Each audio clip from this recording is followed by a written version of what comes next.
थे। वो तो यही कह रहे थे कि हम एक सीक्रेट मिशन पे आए हैं। भाई कौन सी सीक्रेट मिशन हो सकती है?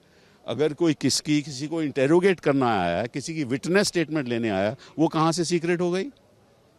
इनकी मिशन सीक्रेट थी और इनका एजेंडा भी सीक्रेट था।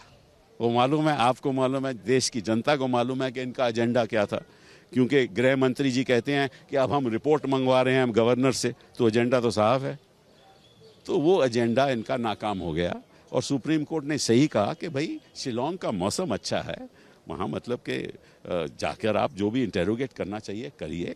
लेकिन मैं थोड़ी सी सलाह सीबीआई को ये भी दूं कि इंटेरोगेट अगर करना भी है तो खैर जिनको करना है करिए, लेकिन उनको भी करिए जो टीएमसी से वापस आए हैं और बीजेपी के साथ हैं आज खड़े हुए और जिनके खिलाफ भी आरोप हैं, और उनको भी करिए जो आसाम में बैठे हुए हैं, मंत्री भी हैं, ठीक है ना, और जिनके खिलाफ भी आरोप हैं। तो अगर सीबीआई ने ये देश को बताना है कि वो निष्पक्ष तरीके से अपनी इन्वेस्टिगेशन करती हैं, तो फिर ये सब होना चाहिए।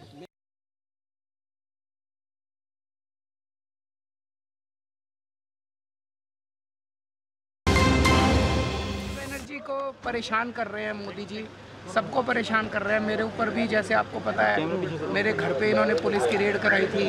दिल्ली में मेरे सेक्रेटरी के ऊपर इन्होंने रेड कराई थी।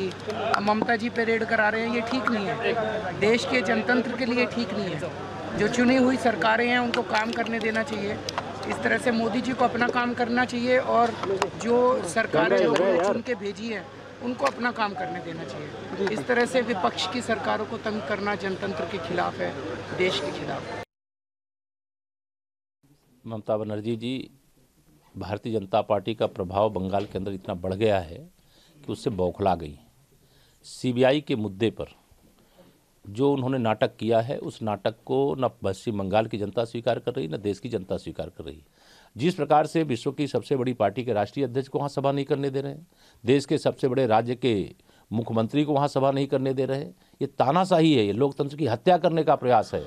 या संविधान को पूरी तरह से उसकी अवहेलना करने का जिसकी शपथ लिया है, उनके राज्य में घुसपैठिए बांग्लादेशी से आ सकते हैं, रोहिंग्या आ सकते हैं, लेकिन सीबीआई जैसी जांच एजेंसी जो गरीबों को लूटने वालों के खिलाफ जांच कर रही है, उसमें बाधा डालने का काम किया है। उसका जवाब 2019 के चुनाव में देश की जनता और पश्चिम बंगाल की जनता देगी।